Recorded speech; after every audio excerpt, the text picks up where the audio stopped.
বন্ধুরা, এটা সকাল থেকে তোমাদের সঙ্গে চলে আসলাম বন্ধুরা, শিব পুজোর দিন। যেহেতু এই ভিডিওটা আমি কতবার করে এডিট করেছি, একদিন ছেড়েছিলাম ভিডিওটা, মনে হয় দুজন না কজন দেখেছিল। তারপরে দেখাচ্ছিল ওটা লাল হয়ে রয়েছে কেন, যেহেতু ওই গঙ্গার ভিডিও দিয়েছিলাম সেই কারণে না অন্য কিছু কারণে জানি না আমি। চলে আসলাম বন্ধুরা। শুভ সকাল বন্ধুরা, তোমরা সব কেমন আছো? ভালো আছো? আশা করি সবাই ভালো আছো, যে যেখানে আছো সুস্থ আছো ঠাকুরের আশীর্বাদে। আর আমিও ভালো আছি। রাখির ছোট্ট সংসারে সবাইকে স্বাগত জানালাম বন্ধুরা। আজকে হচ্ছে শিব পুজো। শিব পুজোর অনেক অনেক শুভেচ্ছা সবাইকে। আর সবাই আনন্দ করে পুজো করো। আজকে তো শিব পুজোর দিন, যেহেতু সবাই শিব পুজো করবে। ছেলে মেয়ে সবাই বাবাকে ভালোবাসে, কে না বাবাকে ভালোবাসে বলো। সবাই আনন্দ করে শিব পুজোটা কাটি। আর চলো বন্ধুরা, সকাল সকাল তো ঠাকুরঘর দিয়ে শুরু করলাম তোমাদের সঙ্গে। ঠাকুর দর্শন করতে ভালোই লাগে সকালবেলা। আকাশটাও তোমাদের সঙ্গে দেখিয়ে নিলাম। আর ওদিকে চলো ছেলের ঘরে, দেখো কতটা ধুলো উড়ছে বন্ধুরা। এই দেখো, যেহেতু এত ধুলো পড়ে মানে কি বলবো, আর গরমকাল আসলে তো আরও পড়বে। এখন যেহেতু শীতকাল, শীত বলতে অনেকটা শীত কমে গেছে এখন। আমার এইটাই ভালো লাগে, যখন বেশি শীত থাকে না একদম ভালো লাগে না বন্ধুরা। চলো শোকেসটা মুছে নিই। শোকেসটায় এত ধুলো পড়েছে, তাই আমার ছেলেকে বলছিলাম, ছেলে এই যে শোকেসটা তো একটু মুছতে পারি। বলছে মা ওখানে গামছাটা রয়েছে, একটু মুছে দিয়ে যাও। তাই আমি বললাম ঠিক আছে মুছে দিচ্ছি বলে একটু মুছে দিলাম শোকেসটা। আর এই শোকেসটার না অনেক বয়স বন্ধুরা। শোকেসটা হচ্ছে আমার মেয়ের বয়স, আর শোকেসটার বয়স প্রায় এক। এখন শোকেসগুলো এখন মানে শোকেস আলমারি যাই বলো, দেখি কি টিনগুলো ট্যাপ ট্যাপ করে। আর আমার এইটা অত বছরকার হয়ে গেছে, মানে এটা 21 বছর বয়স, কিন্তু বন্ধুরা এখনও টিনগুলো এত সুন্দর, কি বলবো, তোবড়ায়নি, কিছু হয়নি। দেখো কাজগুলো পর্যন্ত, কোথাও বুঝতে পারবে, যেহেতু ওই যে এত বছর হয়ে গেছে। এবার ওই ওর উপরে আমার বড়মাসে কতবার রং করে দিয়েছে দেখতে সুন্দর লাগবে বলে, তাও এখনও সুন্দর আছে। আর খালি পাগুলো নষ্ট হয়ে গেছে বন্ধুরা।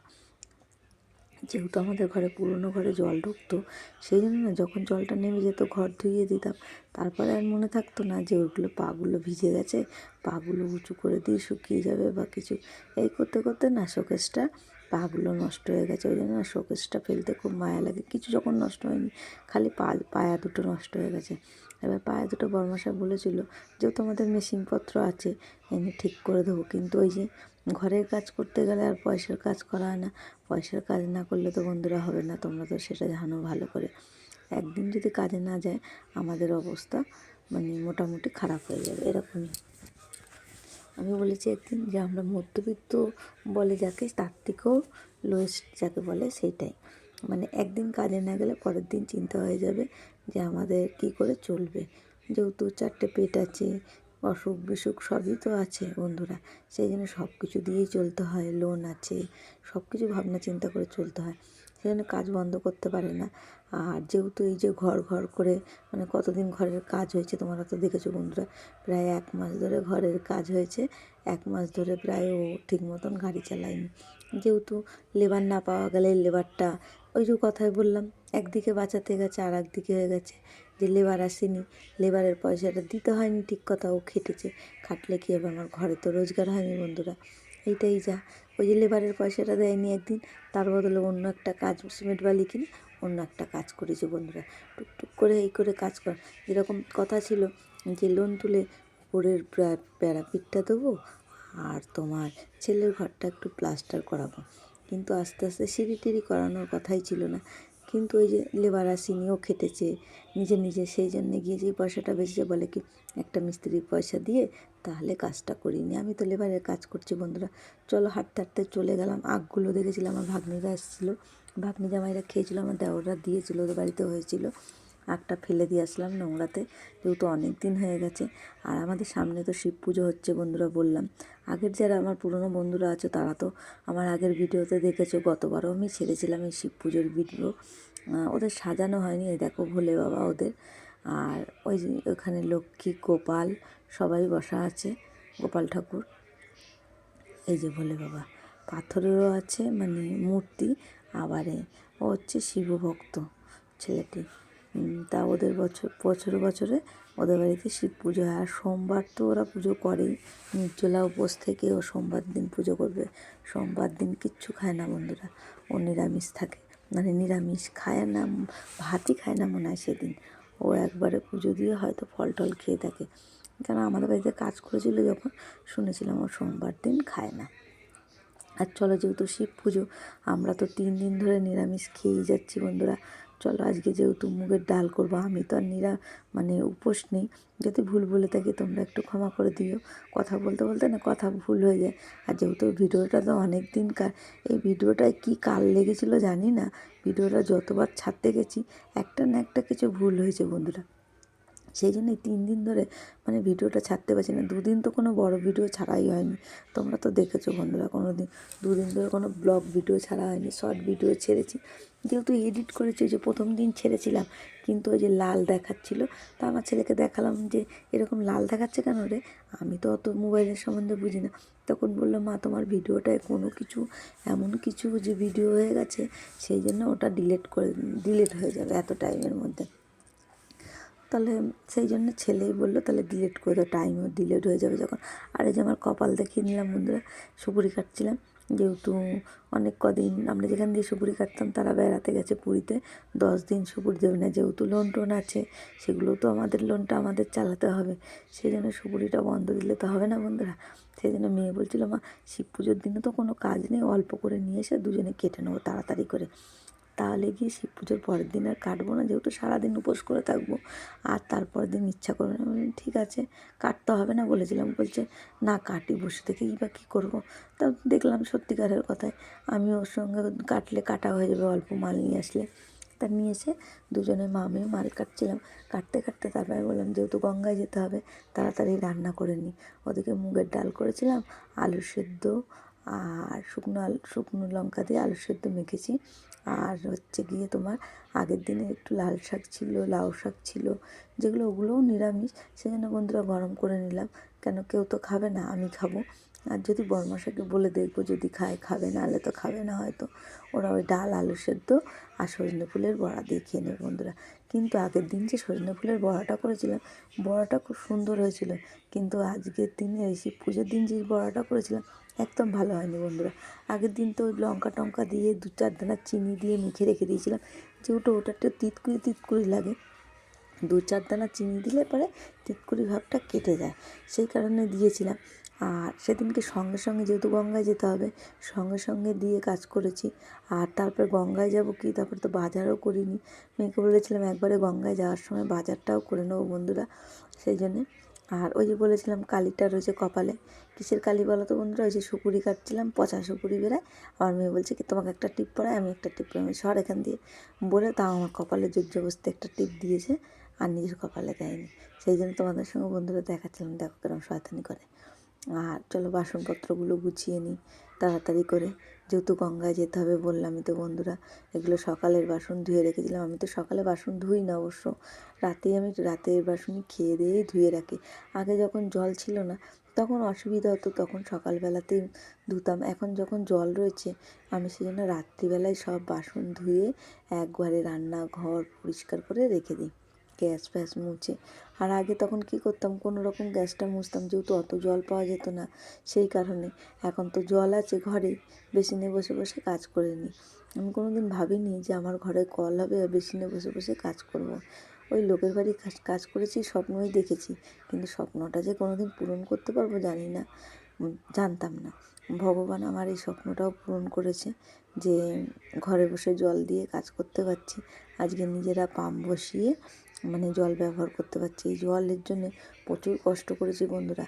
এখানে যখন এসেছি, আমাদের এখানে বৃষ্টি হলে, যেহেতু পুকুর ছিল এক হাঁটু সমান কি কোমর সমান, আমার বরের কোমর সমান জল হয়ে যেত। তখন ওই জল ঠেঙিয়ে রাস্তা থেকে অনেকটা দূর থেকে চাপ কল থেকে জল আনতাম। কখনো তোমাদের দেখাও বন্ধুরা যে বাড়ি থেকে বেরিয়ে কতটা জল আনতে যেতাম। তারপরে তো লোকের কুয়ো দিয়ে জল নিয়েছি বাড়ি করে আসার পরে। বোঝোই তো, লোকের বাড়ির জল নিতে গেলে, লোকের বাড়ি কাজ করতে গেলে একটু মুখ কালাকালি করে, মন খারাপ হয়। তাদের মুখে বলতো না, কিন্তু বুঝতে পারতাম যে রোজ রোজ জল নিয়ে আসি, তাদের একটু খারাপ লাগে, এইটা বুঝতে পারতাম। কিন্তু কিছু করার ছিল না, জলের এত অসুবিধা, কী করবো বলো বন্ধুরা। চলো ওই যে বক বক করতে করতে এদিকে সজনে ফুলের বড়টা করে নিলাম। করে নিয়ে ছেলে বলছে এসে, ও মা তোমরা গঙ্গায় যাবে না? আমি বললাম হ্যাঁ গঙ্গায় তো যাবো। মেয়েও বলছে মা অনেকটা বেলা হয়ে গেছে কিন্তু তারপরে কিন্তু পাবো না বাজারে যেয়ে কিছু। আমি বলছি হ্যাঁ তোকে তো বলেছিলাম তাড়াতাড়ি ওঠ, তুই বললি না এই টাইমে উঠবো, তাহলে কী করবো। ওইদিকে দেখো সব রান্না কমপ্লিট, সেটা তোমাদের সঙ্গে দেখিয়ে নিলাম। আলু সেদ্ধ, লাল শাক ভাজা, লাউ চচ্চড়ি ছিল লাউ শাকের, সেটাকে শুকনো করে নিয়েছি। আর এই যে মুগের ডাল আর বড়া। চলো বন্ধুরা, তারপরে গিয়ে গ্যাসটা আর মুছবো না, গ্যাসটা সেরকম একটু জল নেতা দিয়ে রেখে চলে যাব, তারপরে এসে ভালো করে মুছবো। এই যে বাড়ি থেকে বেরিয়ে পড়েছি বন্ধুরা, যাচ্ছি। এই যে আমাদের রাস্তা থেকে দেখো এই যে এই কলটা, এই কলে জল নিতে আসতাম বন্ধুরা, আমাদের বাড়ি থেকে এতখানি দূরে জল নিয়ে তারপরে যেতাম। তখন কী করতাম বন্ধুরা, সারাদিনের জল মানে নিয়ে রাখতাম, রাত্রিবেলা যেহেতু কল ফাঁকা হবে, তখন তো আর এত মানুষের বাড়িতে কল ছিল না। তখন মানুষের মানে এখন যেই যে পাম্প বসানোর কথা ভাবি, তখন লোকের বাড়ি বসালে ভাবতাম অনেক টাকা লাগে, আমরা জীবনে বসাতে পারবো নাকি অত টাকা দিয়ে, কিন্তু বসিয়েছি বন্ধুরা। এখন যেহেতু এই যে লোনটা হয়ে আমাদের গরিব মানুষের অনেকের সুবিধা হয়েছে, যেমনি দেনা করে ঠিক কথায় মাথায় চিন্তা হয়, কিন্তু লোনটা করে অনেক কিছু করতে পেরেছি, নাহলে কোনো দিন হয়তো ভাবতাম না যে এত কিছু করতে পারবো। আর চলো বক বক করতে করতে এই যে ফলের দোকানে চলে এসেছি, ফলগুলো নিয়ে নিলাম। দেখো ডাব, কলা, লেবু, কুল, শসা, তারপরে আপেল, তারপরে মেয়ে বললাম, মেয়ে পয়সাটা দিয়ে দিল ওখানে। আর তোমার এই যে মিষ্টির দোকানেও চলে এসেছি, মেয়ে কি মিষ্টি নেবে, দই মিষ্টি, সেইগুলো দেখাচ্ছে। আর চলো বন্ধুরা, এই যে ফুলের মালা নিতে এসেছি, এক একটা আকন্দর মালা বলছে ওইটুকু মালা দেখো বন্ধুরা, বলছে 25 টাকা করে। আর আমরা ছোটোবেলায় জানো বন্ধুরা, যখন বাগান ছিল, এখন তার বাগান নেই কোথাও, সেই বাগান থেকে কুড়িয়ে নিয়ে আসতাম, বাগান থেকে নিয়ে আসতাম ধুত্রোর কাঁটা, তারপরে আকন্দ ফুল, ধুত্র ফুল। আর এই যে চলো, যে লঞ্চ ঘাটে জল ঢালতে গেছিলাম, মানে গঙ্গায় চান করতে গেছিলাম, সে মেয়ে একটুখানি তো শিব মন্দির আছে, যেহেতু জল ঢেলে নিল, তারপরে আমি চলে আসলাম গঙ্গায় চান করতে। যেহেতু দেখছিলে আর একটা করে মোবাইল দেখা যাচ্ছিলো, ওই জন্য মেয়েরটাও একটু ভিডিও করে দিচ্ছিলাম। মেয়ে বলছিল মা আমাকে একটু ভিডিও করে দাও, সেই জন্য দিচ্ছিলাম যেহেতু, সেই কারণে। আর চলো একটু আসার পথে রাস্তায় দেখো কি সুন্দর একটু ফুলের বাগান, দেখে না আর লোভ সামলাতে পারিনি, তাই জন্য একটু ফুলের বাগানটা তুলে নিলাম। চলো তারপরে চলে যাব, দেখো কি সুন্দর সুন্দর ফুল ফুটেছে, কত সুন্দর ফুল। আর যদি আমি ভুল করে থাকি কোনো ভিডিওয়ে, তোমরা একটু মানিয়ে গুছিয়ে দেখে নিও, আর ভুল হয়ে গেলে ক্ষমা করে দিও। আর যারা পুরনো বন্ধু আছো তাদের তো অসংখ্য অসংখ্য ধন্যবাদ। নতুন বন্ধু যারা আসছো, এই দিদিটার পাশে, দিদি হোক, বোন হোক, কাকিমা হোক, যাই মনে করো, মনে করে একটু যদি ভিডিওটা ভালো লেগে থাকে, তাহলে আমার চ্যানেলটা একটু সাবস্ক্রাইব করে দিও, একটু লাইক কমেন্ট শেয়ার করে দিও, আর ভুল হলে অবশ্যই ক্ষমা করে দিও। আর চলো এই যে বক বক করতে করতে, যেহেতু মাঠের ধার দিয়ে আসছিল ছেলে, তখন বলছিল মা দেখো মনে হয় ভুল রাস্তায় চলে এলাম, এদিক থেকে ঘুরে গেলেই ভালো হতো। তা আমি শুনছিলাম কিন্তু কিছু বলিনি, তা দেখছিলাম মাঠে খেলা হচ্ছিলো, তাই আমি ভাবলাম কি তাহলে একটু ভিডিও করে তোমাদের সঙ্গে দেখায়।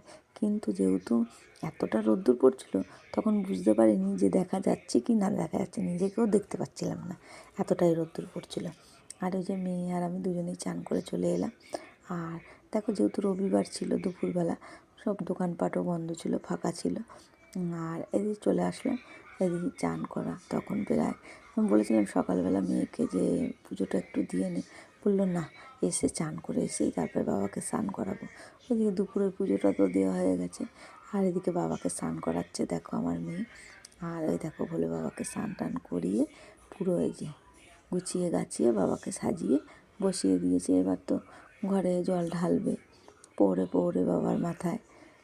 এই যে বাবা বসে রয়েছে দেখো বন্ধুরা, আমার ওদিকে গুরুদেব আছে, আমার বাবা বিশ্বকর্মা, তারপরে মা কালী, ভোলে বাবা, তারপরে হচ্ছে বজরংবলী, আর আমার লক্ষ্মীনারায়ণ।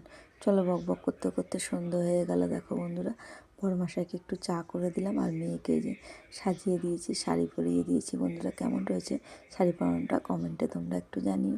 বলেছিল 8 পেরে, কিন্তু আমার ঠিক পছন্দ হয়নি পরানোটা, কিন্তু আমার মেয়ে বলছে না ঠিকঠাকই পরিয়েছো তুমি। চলো চলে গেলাম, যেহেতু মেয়েকে নিয়ে একটু মন্দিরে পুজো দিতে। তাই আমি বলছি দেখি তারা আমি একটু শাড়ি পরেছি দেখাই, নাহলে তো বন্ধুরা ভাববে হয়তো চুড়িদার পরেই গেলাম নাকি। সেই জন্য আর ঘরের কী অবস্থা দেখো বন্ধুরা, মেয়ে আঙুল দিয়ে দেখাচ্ছিল, যেহেতু জামা কাপড় ছেড়ে রেখেছে, সাজন গোজন করেছে, সেই কারণে বন্ধুরা। চলো ওদিকে চলে গেলাম ভোলে বাবার মন্দিরে, আমাদের ওখানে রাস্তার সামনে যে মন্দির দেখো বাবার এখানে। মেয়ের ভিডিওটা করতে পারিনি, যেহেতু মেয়ের ফোনে করে দিয়েছিলাম ও ছাড়বে বলে, সেই কারণে। চলো এদিকে ভিডিও করছিলাম, আর এই দেখো ভোলে বাবা।